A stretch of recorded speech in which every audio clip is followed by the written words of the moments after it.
Bonjour madame et bonjour messieurs, bienvenue à cette édition en français de la télévision Renaissance, sur cette plateforme de la télévision Renaissance, également sur YouTube, les titres pour démarrer. La déclaration du ministre ougandais en charge des réfugiés stipulant que les réfugiés burundais en Ouganda doivent retourner au Burundi inquiète la principale plateforme de l'opposition Sénared. Cette plateforme fait plutôt appel au HCR pour qu'il respecte les accords internationaux sur la protection des réfugiés. Les 3 personnes ont été assassinées, 4 autres arrêtées arbitrairement la semaine dernière, comme le révèle ici le rapport hebdomadaire de SOS Torture Burundi. Les plus visés sont les membres du nouveau parti SNL d'Agathon Ouassa. La Fédération internationale du football vient de sanctionner la Fédération de football du Burundi. La FFB devra verser 10 000 $ américains à la FIFA. La raison, la radio-télévision nationale du Burundi a diffusé le match entre le Burundi et le Gabon sans en avoir l'autorisation. Voilà pour le sommaire.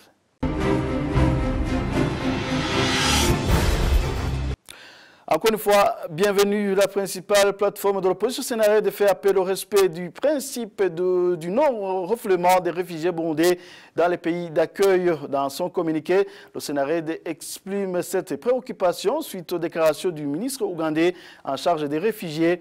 Onésime Ndouimana, porte-parole du Sénared, exhorte le HCR de respecter les accords internationaux sur la protection des réfugiés afin de rassurer ces réfugiés burundais en Ouganda qui vivent la peur au ventre. Suivez-le, il a été contacté par téléphone.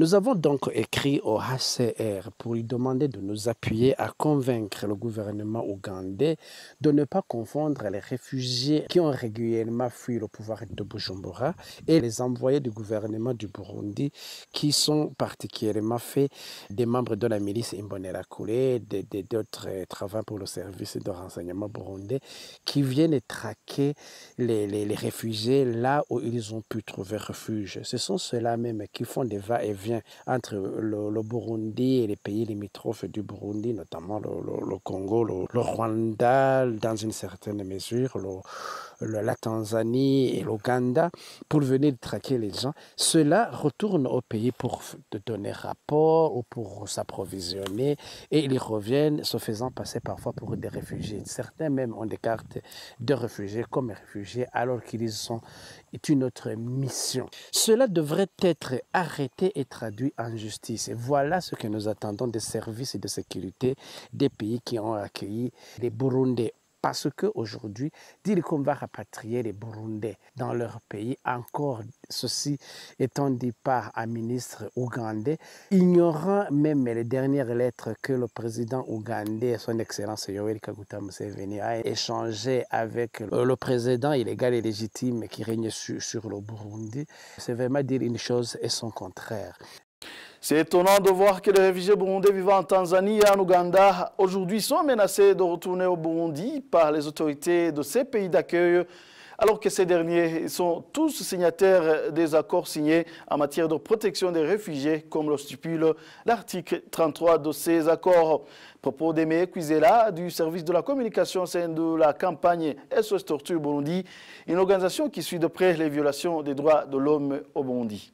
Les 2 pays, que ce soit l'Ouganda et la Tanzanie, sont des pays signataires de la Convention pour la protection des réfugiés.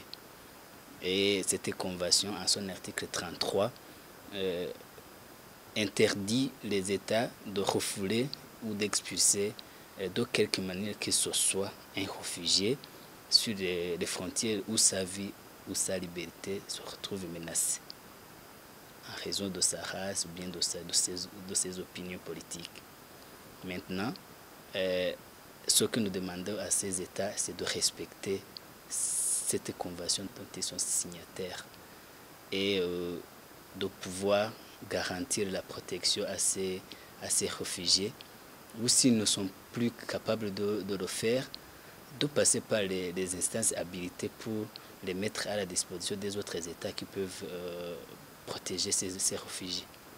À ces réfugiés, nous les appelons à ne pas céder à la peur et de se faire enregistrer sur des listes des personnes qui vont être rapatriées de force. S'ils restent convaincus que la liberté ou la sécurité n'est pas rassurée dans le pays qu'ils ont fui.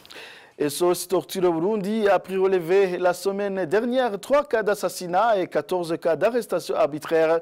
Ces personnes arrêtées sont toutes du parti SNL d'Agathon Rwasa. Encore une fois, Aimé Kwizera.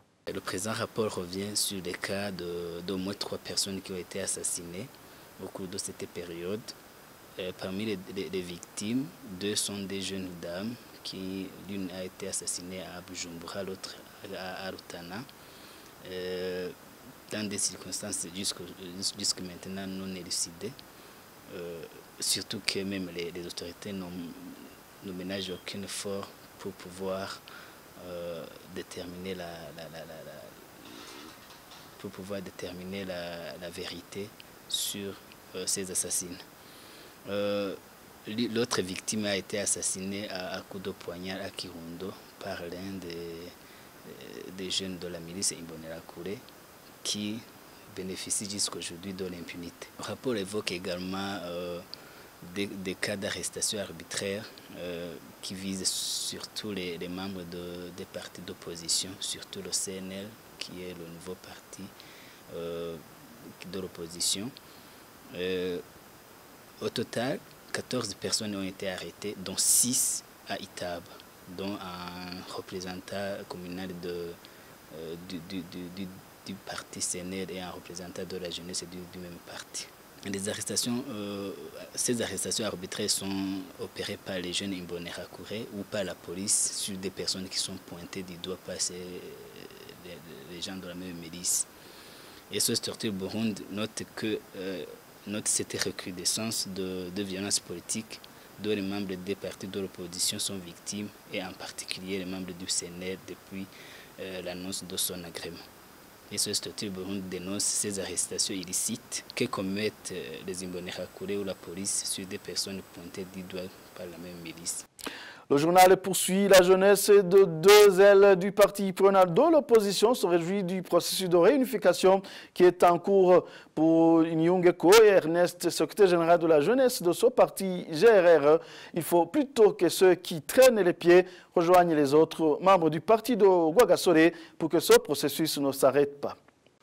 C'est une très bonne chose quand le parti se réconcilie, se réunifie. Parce que vous savez bien que l'union fait la force. C'est pourquoi on doit encourager ce projet de réconciliation. Mais on doit signaler qu'il faut étendre le projet vers les autres Badasigana qui n'ont pas été consultés peut-être ou qui n'ont pas eu la chance de participer à cette réunion de réconciliation. Parce que vous savez qu'il y a des Badasigana qui sont au Burundi, dans le pays. Il y a d'autres qui sont exilés. Vous savez bien que je ne dirais pas la plupart des Badasigana qui sont exilés, mais il y a une bonne partie qui sont en exil. Je crois que si on a bien étudié le projet, je suis sûr que ça va réussir avec la consultation de la plus grande majorité des Badasigana. J'ai encouragé son projet pour bien avancer ensemble. Je conseillerais aussi à certains des Badasigana, je les rappelle, disaient de la sagesse, comme le prince Rui Rwagasore nous a légué la sagesse. Il faut user de la sagesse dans tout projet pour avancer ensemble. Et avant de clore cette édition, la Fédération internationale du football vient de sanctionner la Fédération du football du Burundi. La FFB devra verser 10 000 $ américains à la FIFA. La raison, la radio-télévision nationale du Burundi a diffusé le match entre le Burundi et le Gabon sans en avoir l'autorisation. Le président de la FFB a immédiatement réagi en indiquant qu'il n'y est pour rien. Selon Révérien Dikoulio, ce sont les responsables de la RTNB qui devront payer. Et voilà, c'est sur cette brève sportive que nous mettons un point final à cette édition. Merci à vous tous d'avoir tenu compagnie. À la prochaine.